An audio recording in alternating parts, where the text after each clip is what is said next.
welcome to the Venal. This is going to be episode 1 of the Box Pod with me, your host Harry Young. In the coming weeks and months, we are going to be recording live in the Venal, which you guys can rent for your own projects, with a number of interesting guests from various parts of the Glasgow community. The focus of these conversations will be around health and fitness, general wellness, the creative arts, philosophy, psychology. And tonight I'm delighted to be joined by Daniel Stevenson of Two Birds Fitness. And yeah, welcome to episode 1, guys. Danny, do you want to introduce yourself and we'll go from there? Thanks for having me, man. First of all, this is very handy for me, just downstairs. So I appreciate it. Appreciate the invite. Yeah, I'm Danny Stevenson. My business is Two Birds. We've got a boutique gym in the Axiom building where Vauxhall is located as well. And we've got a drink side to the business. So we've got functional drinks for busy lifestyles. So we use local producers. We blend it with our own blend of vitamins. And yeah, it's been a mad couple of years. We've launched the gym March 2019, and then launched our first drink, our cold blend coffee, a couple of months after that. So nice. Well, look, I guess in today's podcast we're going to be covering a number of things. We're going to be talking a bit about the gym, Danny's journey in fitness, and then a bit about the business itself, or the businesses I should say, and particularly talking about how they managed to actually thrive and grow during lockdown, bucking a trend. And then finally, we're keen to talk about community. You know, Danny's part of a community here in this building, and one of the key kind of ethoses of Box Hub and of Two Birds is that community, and it's something that I feel as a society we need to focus on going forward. So I guess, first of all, Danny, I'd be keen to just find out a bit more about how you started off your own journey in fitness. Yeah, so fitness-wise, I've always been into my sports. I've been down in Glasgow 5 years now. Me and Vic, my fiance, moved down 5 years ago. We've always been passionate about getting outdoors as a family. I think it might have started at a really early age. Mum and Dad were always hell-bent on taking us up Monroe's. I remember even like lock brandy in my shorts when I was like 3 years old. Mum and Dad always speak about that. So yeah, being outdoors was a big theme of my family, being outdoors, exploring. And then sports-wise, I've always been big into my football, basketball, boxing. So primarily when I was younger, we moved to Houston, Texas for a couple of years, and obviously they're big into their sports, and that's when I really got into basketball, American football, soccer and stuff. So tell us a bit about, you said that you kind of started off in Aberdeen and ended up in America for a bit. So what brings you to Glasgow? Yeah, so I graduated, studied up in Aberdeen, lived in Aberdeen until I was 18, 19, and then moved down after I graduated. I did business management and marketing up there. Moved down for a graduate job in digital marketing with kilt makers. Nice. And then I started coaching in the evening. While we were developing the coffee, I actually started coaching in the evening. But why? Why that initial desire to actually get into coaching? What actually? Coaching there. Yeah, what prompted you to actually decide to be like, I'm gonna train people? What actually made you get to that point? Yeah, so I've always been a people person. That's the main thing I love about coaching is, just seeing people, finding out what makes them tick and lifting their mood as well. But I got into coaching, personal training, when I was working full time. I thought I need a backup plan. So if I was ever made redundant, and then I would go into that coaching. So I started doing it in the evenings on the side, and just like really enjoyed it. And is that kind of what Two Birds was kind of born out of then, in terms of the health and fitness side before the kind of drinks came? It was you yourself, training in the evenings and growing that client base. Like, how did you kind of grow your client base? Was it just from kind of word of mouth? How were you bringing people on and getting them involved?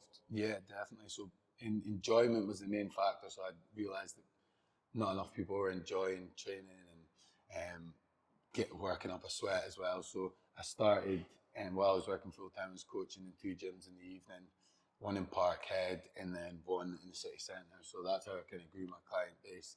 Started doing some outdoor sessions as well. Sometimes nobody would turn up at all. I was just there. And then sometimes they would, and then slowly it grew. And then, just built up a wee community in the gym at the East End. Started taking folk for pads outdoor. And then me, my dad and my brother always wanted to get into business together. So we were looking for premises for about a year, and then came across the studio we're in now. And it's been 2 years now, so 2 and a bit years. a hell of a journey since then. I guess you know, I know the brand relatively well, but you know, for people watching or listening that don't know the brand so well, what differentiates Two Birds? You know, there's so many people now involved in the health and fitness scene, and you know, there is a lot of people that do things a lot of the same way, and there's nothing wrong with that. But you know, from your perspective, what differentiates you guys from those guys? I think it's the welcome you get at the door.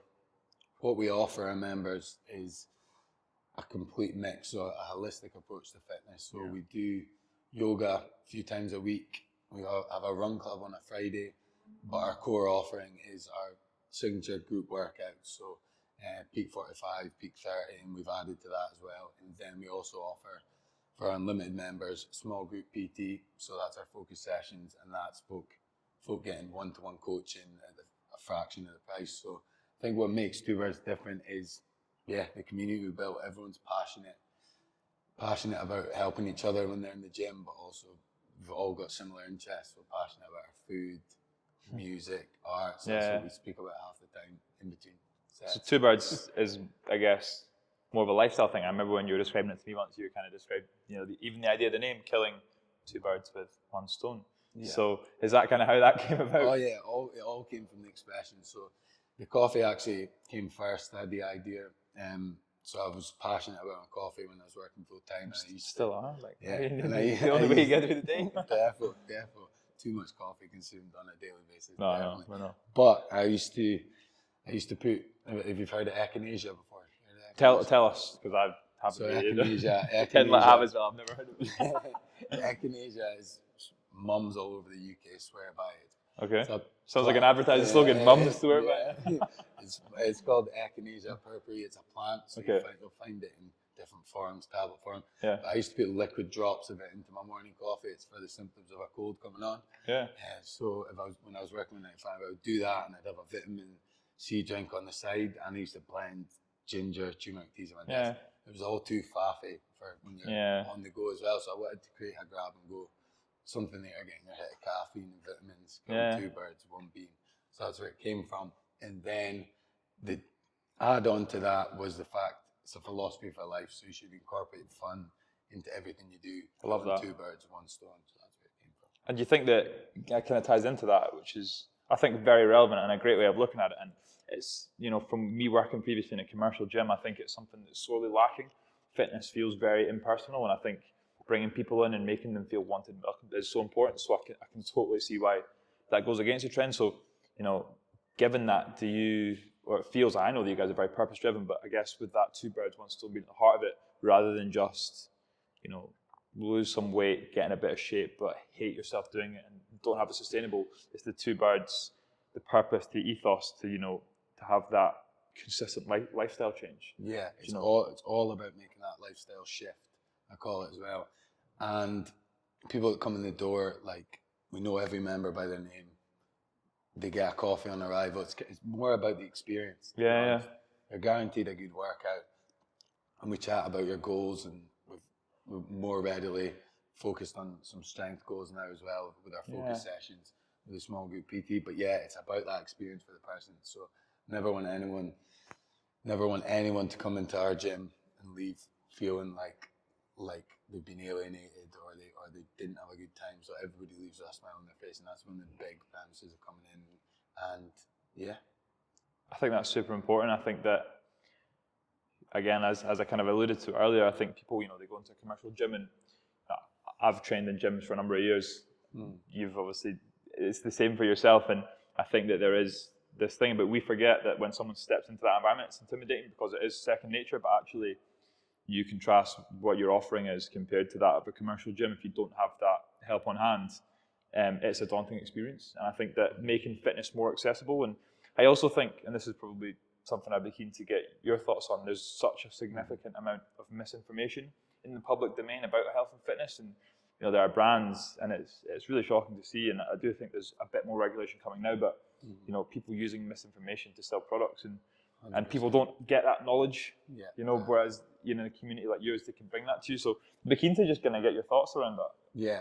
It's obviously a saturated market, the fitness industry, but there's so much misinformation out there, and people contradicting each other all the time. But no, I think stick with what you enjoy.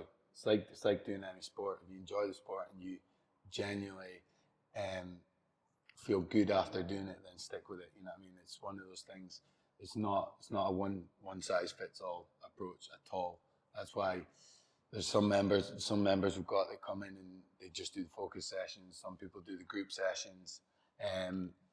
Yeah, and then some people go out of it. Some people have little stints where they go away and do a sport, try a sport for a wee bit. We really encourage folk to not everything happens in the gym. You want to be out walking, in the gym, running, cycling, getting up Monroe's at the weekend, like Scotland.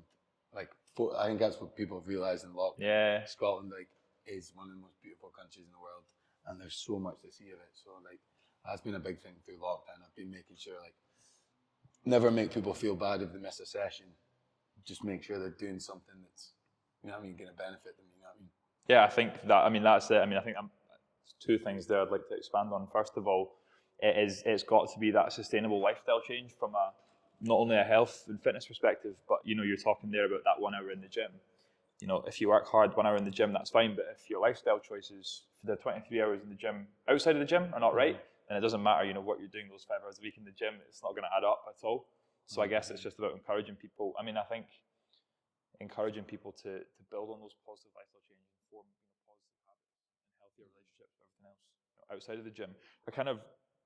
You talked about it there very briefly, and it's something that we'll probably go on to talk about a bit more now. But lockdown and how that affected you guys as a business, because from what I can understand, and you kind of mentioned it briefly there, lockdown seemed to actually spur you guys on, because only in business in the unit up there for 1 year, and actually, I'm not going to go as far as saying a blessing in disguise, but how did you manage to take that negative and transform it into a positive? 100%. Yeah, we're persistent buggers. We are suckers for punishment. Clay knows that. You know that. Throughout lockdown, no matter what the restrictions were, we always found a way to give something back to our members and community. So the rooftop sessions. Yeah, the rooftop. We're up on the rooftop for about a year. Come rain or shine, it was -8, snowing outside. Yeah. All the members were turning up, taking their dogs along. We actually went through a stint of offering our members one-to-one personal training, so that meant our schedule was packed. But no, throughout lockdown, we've grown the business coming out of lockdown, and now that things are opening up again, I can see there's a lot of people on the cusp that maybe haven't been with us, haven't tried a session, and it just shows, be persistent, 100%. But I guess that's a philosophy that served you well, and it's your members get to see you guys being persistent, but then they can apply that own consistency to their training. Yeah. Because I think that's one thing that I can admit to struggling with. In the first lockdown, I don't love running. I wasn't a big walker. I now get my 10,000 steps every day, tracked on my watch. You know what I mean? Yeah. And I guess after a couple of the initial inertia of a few months, what am I actually going to do? Because I've always trained in gyms, and I guess, do you think you guys were quite reactive to what was going on in terms of keeping the business moving and keeping your members moving? Definitely. That's a good point, keeping them moving. So the amazing thing to see is the amount of people that have picked up walking, so going up hills or getting all their steps in, running, cycling, even just by the Clyde and through the city centre. So we picked up on that. Lots of our members have got heavily into running. We did a wee challenge where we ran the distance from Glasgow to London, all on a Strava group and stuff. So it's been amazing to see, and I think, there's been so many live workouts going up. The skin came off my knees from so much time just kneeling, coaching indoor, doing one-to-one Zoom. So I'm glad we're off Zoom. It's not that we won't offer things online for people in the future, but it does feel like it's been a tough year and a half for everyone. But being persistent, being able to adapt for your members, because everyone's mental health wise, everyone's struggling, being indoors for that period of time, it's crazy. I think that's one thing that, particularly in the west of Scotland, in the last 18 months, people have really struggled with. I think people's mental health has taken a battering, being in the house all day, not having the creature comforts of life that we're so used to, not having the relationships with people, not getting that FaceTime, to whether that be to friends or family or work colleagues. Human beings, I think we're hardwired for community, and that's maybe why your business and why Clay's business and why it's successful, because ultimately we want to feel like we're a part of something, and we've been deprived of that for the last 18 months, so much. So I think With that in mind, how do you think that your members have struggled? Not struggled, but like, do you think that your sessions have helped them mentally kind of stay off piece? Because even people that don't have, diagnosed medical mental problems have been, struggling. I think across the board. Everyone's got forms of anxiety. I wouldn't say depression, but everyone's got their own struggles going on. You don't know what's going on with a person, but yeah, I think doing the live workouts, doing the outdoor, especially when people are only allowed to leave the house for once a day or something. That's just a wee burp. Apologies. But yeah, we're not gonna edit that out. It's been a long day. But yeah, when people weren't allowed to leave the house and stuff, we 100% were able to lift our members' mood in the community by all being together on Zoom, meeting up. I'm glad we can start getting back to events, because that was a big thing. This was such a good space for events, but it was a big thing about us growing the brand, doing events, collaborating with other independent businesses in Glasgow, and like the community in this building, always chapping on doors. There's so much going on in the building. Yeah. There's so much going on in Glasgow, and everyone's keen to support each other and I think even more readily now, coming out of lockdown, people are gonna be keen to support local businesses, especially coming out like that shop local message is proper hammered home like throughout lockdown. 100%. I think I've taken a moral obligation stance against buying coffee from Starbucks and Costa. When the only thing you could do was go to a coffee shop, I was like, I'm going to go to a local one. I'm going to try a flat white in every single place in the south side. But I think one thing that we've spoke about previously is the importance of movement in relation to protecting your own kind of mental health, and movement as a kind of remedy for the stressors of life. Do you want to tell me or tell the viewers a bit about your kind of thoughts around that? Definitely. I've seen it firsthand these past couple of months. So sadly, I lost my dad really unexpectedly from a heart attack 8 weeks ago now. And yeah, I've been training a lot. I've been working a lot, working through that, trying to take my mind off it as well. But obviously, you need those times of reflection. But yeah, the power of exercise, working up a sweat, and doing something that will take you. It's escapism, is it? Yeah. You know what I mean? It's a lot. I've spoken about a lot the escapism of different sports, like adventure sports, climbing, skateboarding. But the escapism of just being in a gym, working out with people that you get on with, like-minded people, is huge. I think you need that escapism. You know what I mean? Some people find it in books, some people find it in painting, you know what I mean? But others find it in exercise. And I think something that can benefit you both mentally and physically is huge, definitely. I think that's it. I think for me, one of the big takeaways for that is when you exercise hard and you get a sweat on, you get out your head and into your body. So, you know that way, that's a good expression. Yeah, I feel like when you get stuck in your own head, and actually when you actually put a bit of stress in your body and you confront that adversity head on, it's like the Ryan Holiday, stoicism, the obstacle is the way. It's like actually slightly leaning into discomfort for your own personal growth, and you kind of see what's in there. 100%. And actually just getting out of your head, because it's so hard in modern day-to-day life. Yeah. I think particularly in the last 18 months, constantly in the house in the same four walls, constantly the news is full of bad news, and it's just all cycling around your head. So I think, whether you're out of shape or you're in shape, objectively speaking, we're both young guys of relatively good health.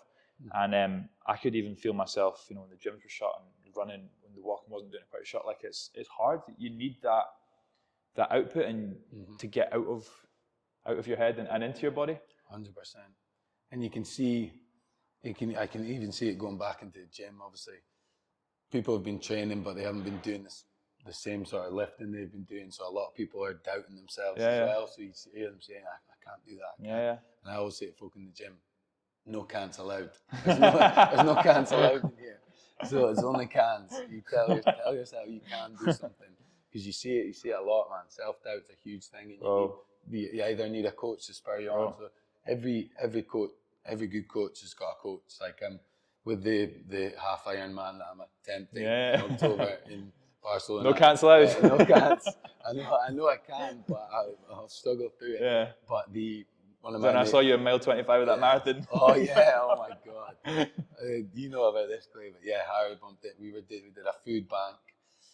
marathons we donated to 7 different food banks in Glasgow, and that's when you seen me. I was running through Mount Florida on my own. It wasn't even an event. I was doing it with 2 guys that do ultra marathons, Greg and Michael, and I was 24 miles in, and I proper hit the wall. Just seeing this guy running at me, like looking at me like hi, and I'm like to my flatmate, who's that guy? Chucking it down the rain.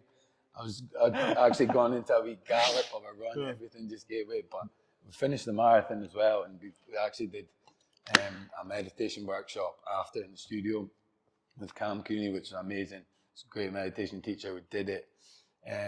Shout out to Cam. Yes. Yeah. And then we did it. We did that in the studio after, and I had to greet new folk, put a face on, heaps of coffee. Yeah, it was hard, man. But no, I'm with the half marathon. Yeah, one of my mates, Greg's, coaching me for that, and even just like half Ironman. Yeah. Did I say half marathon? I was gonna say after you talking about like doing the marathon. Half. Just so no confusion, he is hardcore. No, yeah.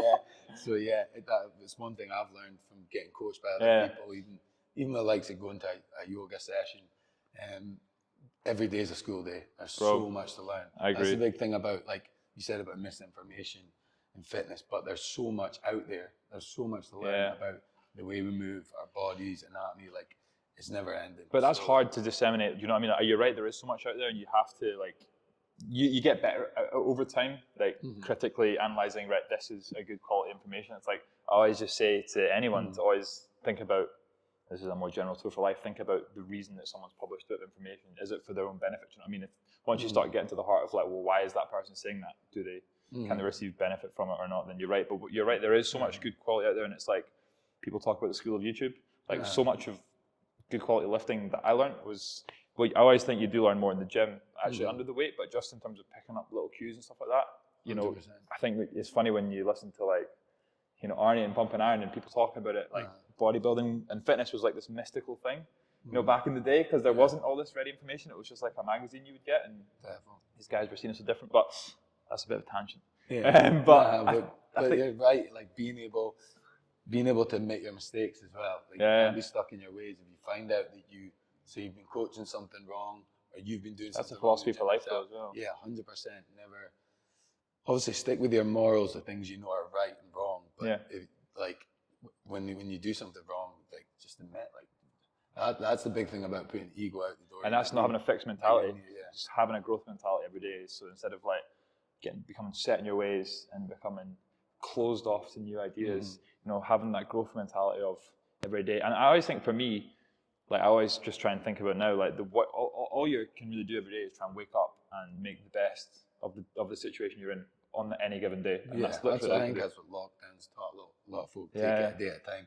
And with the whole grieving side of things, when my dad passing, that is just day at a time. It comes in waves of shock and sadness and that. Yeah. So I think as well, like you kind of said that, you know, in terms of no cants allowed. And one thing that, and I agree with you, and I remember when I was a PT, we see someone would say, "Oh, I can't do that." Well, if you say that you can't do that, then you definitely can't. The person that says they can do something and the person that says they can't do something are both ultimately right, I think. I genuinely believe that. Because it's like what you tell yourself.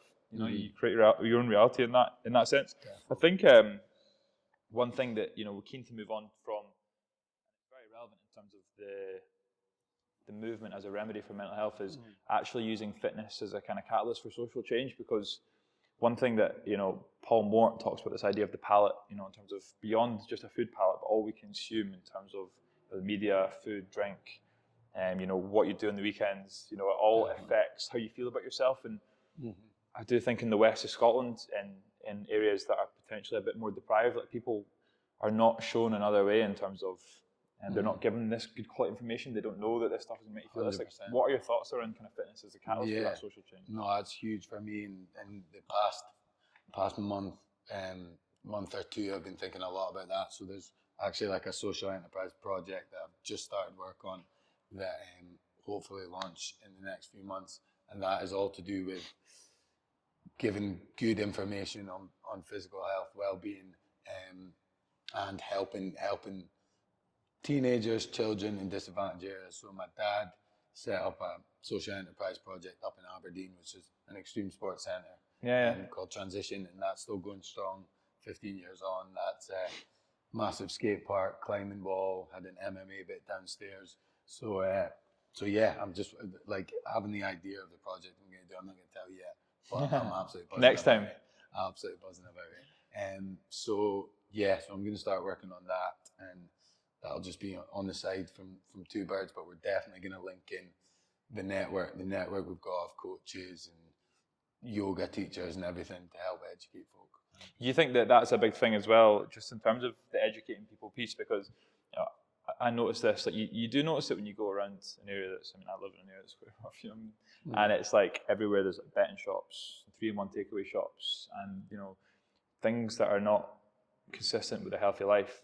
Do you think that there's enough? Do you think enough is being done by the powers that be to educate people on how this stuff is going to make them feel and what it will do to their minds and their bodies if consumed so consistently? Yeah, no, I like your idea about the palette, like looking at someone's lifestyle. I've never heard that before. So looking at all the different things they consume, and yeah, I don't know, it's a hard one. It's hard to know. Obviously, different areas of Glasgow, businesses that open up there, they're there because there's the demand for that. But maybe getting to the root of why is there the demand. Yeah, that's off the back of people trying to escape. Talked about a lot. It's kind of one of the underlying themes of this podcast and your business and the business here at Box Hub and the Benel in general is this kind of idea of community, and it's community is one of the big things that's allowed people to pull through these kind of strange and uncertain times in the last 18 months. But what does community mean to you as a business and as a person, and what is your kind of involvement in the Glasgow creative community and the fitness community? How's that affected your business? Yeah, well, community's been massive for us in terms of growing. Right from the get-go, we were keen to collaborate with other independent businesses. So that's the way we've really grown, by doing different events with other businesses. All of our stockists, with independent coffee shops, delis, Whole Food stores that we're stocked in. So yeah, I'm like, the community in Glasgow has been huge for us, and the amount of different connections you make on a daily basis when you're kicking about is amazing. Like on the daily, all of our stockists to date has just been us going in, sitting down, doing tastings, which has been obviously harder with lockdowns and stuff. But that's been the big draw to me, like Glasgow, starting the business and realizing everyone's looking out for each other. So yeah, it's been amazing. Yeah, and is there anyone in particular, or is there any moments you can remember when you're starting out? People that gave you good advice or good help or good support? Because to go from a couple of sessions after work in a kilt shop to a business that has multiple product lines and such a diverse and passionate kind of community surrounding it, anyone noteworthy that's got you on your way, or any moment specifically you remember when the community kind of pulled you forward? Yeah, there is so many, to be honest, because I'm one of those people that don't ask, don't get. So I'm always asking for advice. I'm always asking for help at events and stuff. Yeah. So like being in Glasgow Collective. So Glasgow Collective was a co-working space. Okay. So the guys at Deer Green Coffee, Lisa, helping me when I was starting out, when I was developing the recipe for our cold blend. People like Gregor at Rapscally, he's got his business just over the river making raw sodas, and yeah, getting advice off these people, and knowing that I'm there to help them as well. And it's still early days with the business, only 2 years in. Like my plans are 10, 15, 20 years. Yeah, definitely. Two Birds is not just a lifestyle business for me. It's like, is your life? Yeah. It is my life. Yeah, I spend, like, Vic will tell you, I spend a lot of time, like, it dominates my days, and I love it. Like, I absolutely love it. And I think when you have that passion for something, though, it shines through, and it allows you to.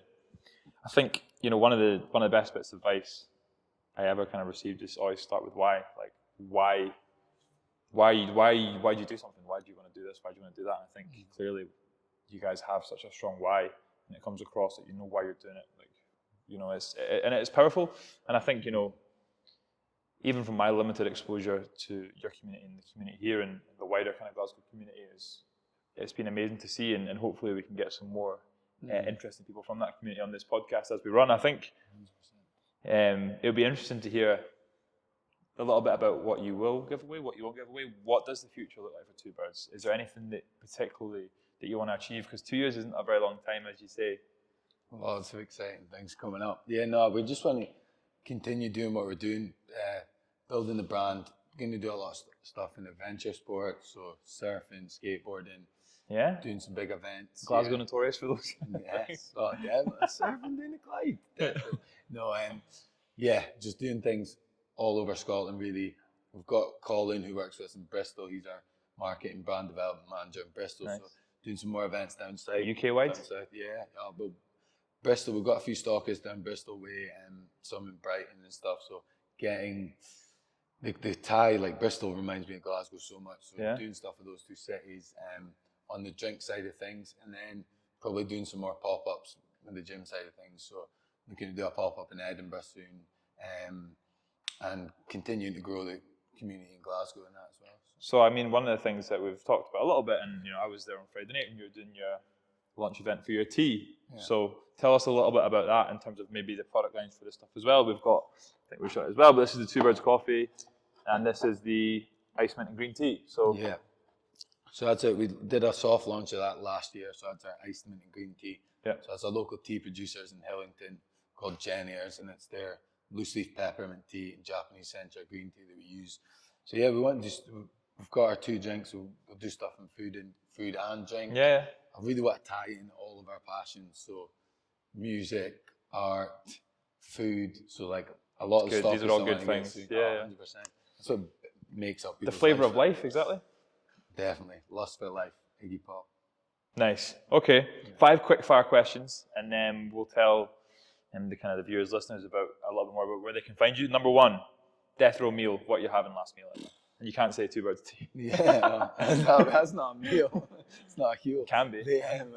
But no, that's just a chaser. So I would probably say it's a hard one because I love my food. Where I always say people we're more of a food family than a fitness family. We just love to train because we love to eat, definitely. So I would probably say fried chicken and sushi. Nice. Don't care how they're combined. Fried chicken and sushi. Nice. We talk about the palate. That palate's kind of messed up. Yeah. Number 2, guilty pleasure song. See, I'm not guilty about any of the music I listen to because I listen to anything and everything. But it's not a guilty pleasure. It's just a tune. It's Catatonia, Road Rage. I've been listening to that a lot recently. It's a good tune. Don't even know the song. Don't know it. I'm going to be honest with you. I'm going to listen to it in the car on the way home and then judge you either way. Number 3, if you could have dinner with one person, dead or alive, who would it be? That's a tough one again. Dead or alive. This sounds proper cheesy. Well, no, not cheesy. Probably my dad. Yeah? Because my dad. No, absolutely. Best book you've ever read? Best book I've ever read. Don't read a lot, to be honest. I need to read more, man. Best comic book you've ever read. And I need to start read. listening to podcasts more. I'm always just on the move. You've got no excuse now. Yeah, so probably The Great Gatsby. I like nice, The Great okay. Gatsby. It's a good book.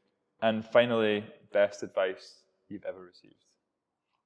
So it's not really advice, but I'd probably say the expression, it's about being passionate about something. Go on. My Vic's stepdad Colin always says to me about having that fire in the belly. Yeah. So you'll know you're passionate about something. You know you've caught on to something if you've got that fire in your belly. As you think about it all the time, you're going to do everything to reach that goal 100%. So I think that expression, having the fire in your belly, I like that expression. Amazing.